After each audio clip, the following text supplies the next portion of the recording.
ಹಿಂದೊಮ್ಮೆ ಭಾರತದ ಅಂಗವಾಗಿದ್ದ ನೇಪಾಳದಲ್ಲೂ ಸಹ ಗೋವಿಗೆ ಬಹಳ ಮಹತ್ವವನ್ನು ನೀಡಲಾಗಿದೆ.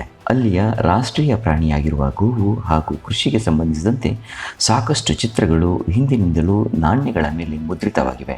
ಈಜಿಪ್ಟ್ನಲ್ಲಿ ದೊರೆತ ಪ್ರಾಚೀನ ನಾಣ್ಯಗಳಲ್ಲಿಯೂ ಸಹ ಗೋವುಗಳೊಂದಿಗೆ ಮನುಷ್ಯನ ಚಿತ್ರವಿರುವುದು ಕಂಡುಬಂದಿದೆ.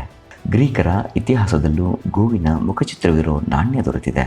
ಫಿಲಿಪೈನ್ಸ್ನಲ್ಲಿಯೂ ಗೋವಿನ ಚಿತ್ರವನ್ನು ನಾಣ್ಯಗಳಲ್ಲಿ ಮುದ್ರಿಸಲಾಗಿದೆ. ಫ್ರಾನ್ಸ್ ತನ್ನ ನೆಚ್ಚಿನ ಕ್ರೀಡೆಯಾದ ಗೂಳಿಕಾಳಗದ ಪ್ರತೀಕವಾಗಿ ಗೂಳಿಯನ್ನು ನಾಣ್ಯಗಳಲ್ಲಿ ಮುದ್ರಿಸಿದೆ. ಚೀನಾ ಬಹು ಹಿಂದಿನಿಂದಲೂ ದನ ಮತ್ತು ಗೂಳಿಯ ಹಲವು ಭಂಗಿಗಳನ್ನು ನಾಣ್ಯಗಳಲ್ಲಿ ಮುದ್ರಿಸಿ ಚಲಾವಣೆಗೆ ಬಿಟ್ಟಿತ್ತು.